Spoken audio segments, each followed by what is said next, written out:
श्रोता बंधु आमे अभ्यास करुचे श्रीमद् भगवद गीतार चतुर्थ अध्याय। पूर्वर आमे श्लोक नंबर 21 पर्यंत अभ्यास करिथिले। आज आमे आरंभ करिबा श्लोक नंबर 22 ठारू। यदृच्छालाभसन्तुष्टो द्वन्द्वातीतो विमत्सरः समः सिद्धापसिद्धौ च कृत्वापि न निबध्यते। यदृच्छालाभसन्तुष्टो द्वन्द्वातीतो विमत्सरः समः सिद्धापसिद्धौ च कृत्वापि न निबध्यते। गतसङ्गस्य मुक्तस्य ज्ञानावस्थितचेतसः यज्ञयाचरतः कर्म समग्रं प्रविलीयते। गतसङ्गस्य मुक्तस्य ज्ञानावस्थितचेतसः यज्ञयाचरतः कर्म समग्रं प्रविलीयते। ब्रह्मार्पणं ब्रह्महविर् ब्रह्माग्नौ ब्रह्मणाहुतं ब्रह्मैव तेन गन्तव्यं ब्रह्मकर्म समाधिना। ब्रह्मार्पणं ब्रह्महविर् ब्रह्माग्नौ ब्रह्मणाहुतं ब्रह्मैव तेन गन्तव्यं ब्रह्मकर्म समाधिना। दैवमेव परे यज्ञं योगिनः पर्युपासते ब्रह्माज्ञावपरे यज्ञं यज्ञेनैवोपजुह्वति। दैवमेव परे यज्ञं योगिनः पर्युपासते ब्रह्माज्ञावपरे यज्ञं यज्ञेनैवोपजुह्वति। श्रोत्रादीनिन्द्रियाण्यन्ये संयमाग्निषु जुह्वति सप्तादीन् विषयानन्य इन्द्रियाग्निषु जुह्वति। श्रोत्रादीनिन्द्रियाण्यन्ये संयमाग्निषु जुह्वति शब्दादीन् विषयानन्य इन्द्रियाग्निषु जुह्वति। सर्वाणीन्द्रियकर्माणि प्राणकर्माणि चापरे आत्मसंयमयोगाग्नौ जुह्वति ज्ञानदीपिते। सर्वाणीन्द्रियकर्माणि प्राणकर्माणि चापरे आत्मसंयमयोगाग्नौ जुह्वति ज्ञानदीपिते। द्रव्ययज्ञः तपोयज्ञः योगयज्ञः तथा परे स्वाध्यायज्ञानयज्ञश्च यतयः संसितव्रताः।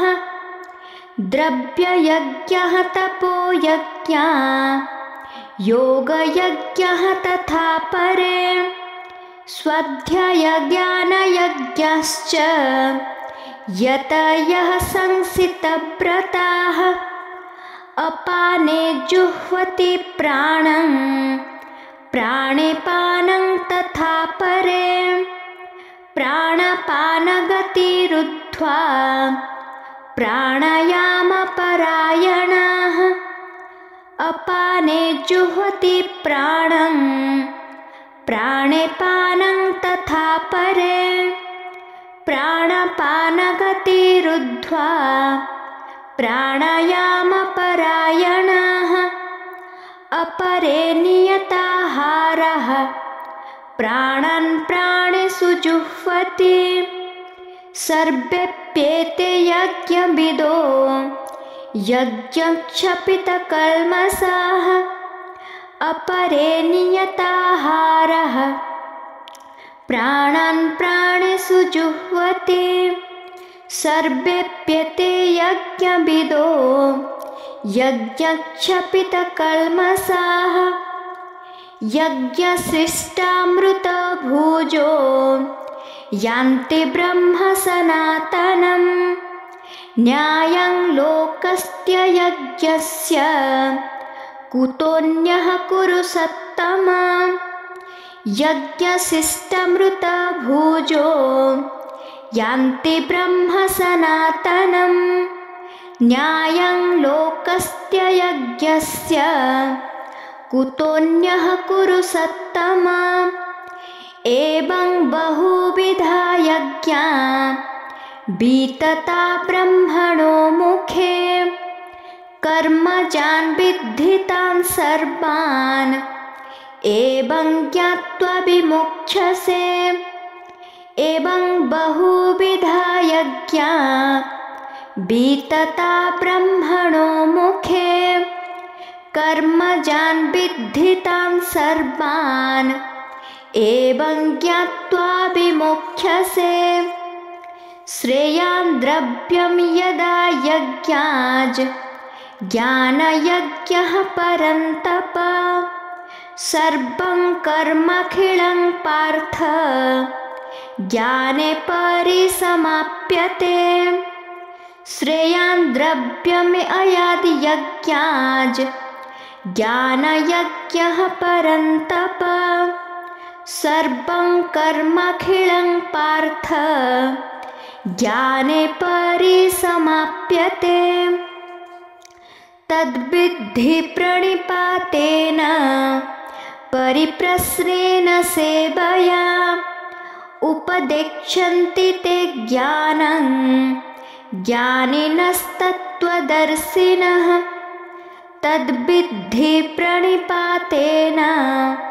परिप्रश्नेन सेवया उपदेक्षन्ति ते ज्ञानं ज्ञानिनस्तत्त्वदर्शिनः यज्ञात्वा न पुनर्मोहम् एवं यास्यसि पाण्डव येन भूतान्यशेषेण द्रक्ष्यस्यात्मन्यथो मयि यज्ञात्वा न पुनर्मोहम् एवं यास्यसि पाण्डव येन भूतान्यशेषेण द्रक्ष्यस्यात्मन्यथो मयि अपि चेदसि पापेभ्यः सर्वेभ्यः पापकृत्तमः सर्वं ज्ञानप्लवेनैव वृजिनं सन्तरिष्यसि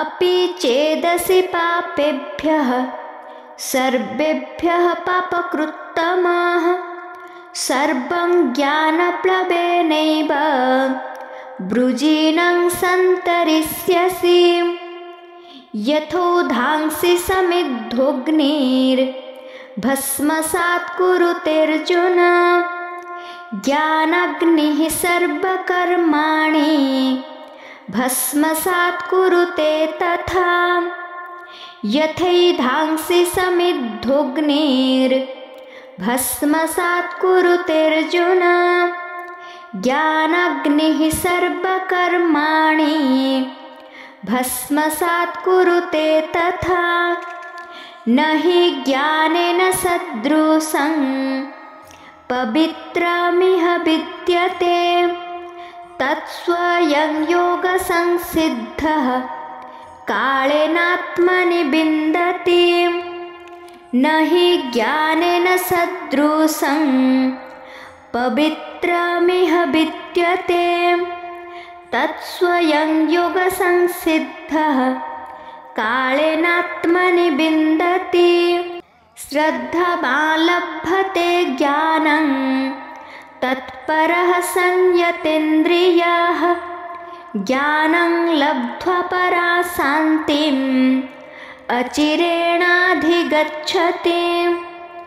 श्रद्धावान् लभते ज्ञानं तत्परः संयतेन्द्रियः ज्ञानं लब्ध्वा परां शान्तिम् अचिरेणाधिगच्छति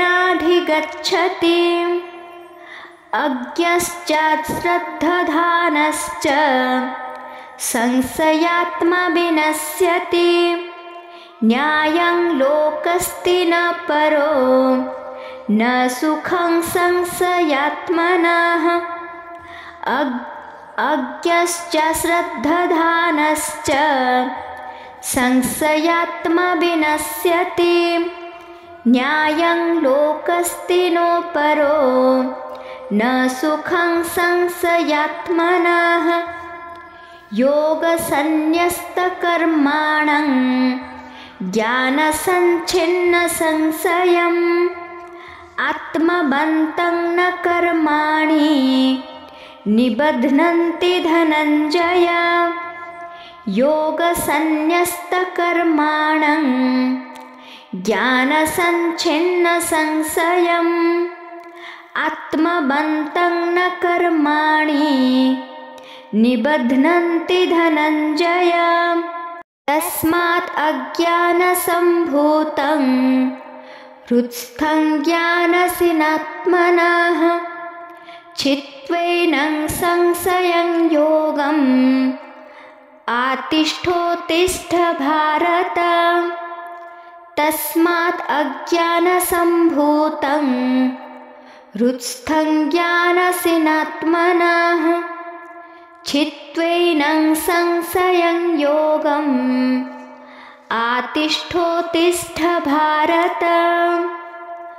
ॐ तत्सत् इति श्रीमद्भगवद्गीतासूपनिषत्सु ब्रह्मविद्यायां योगशास्त्रे श्रीकृष्णार्जुनसंवादे ज्ञानकर्मसन्न्यासयोग नाम 4थोऽध्यायः।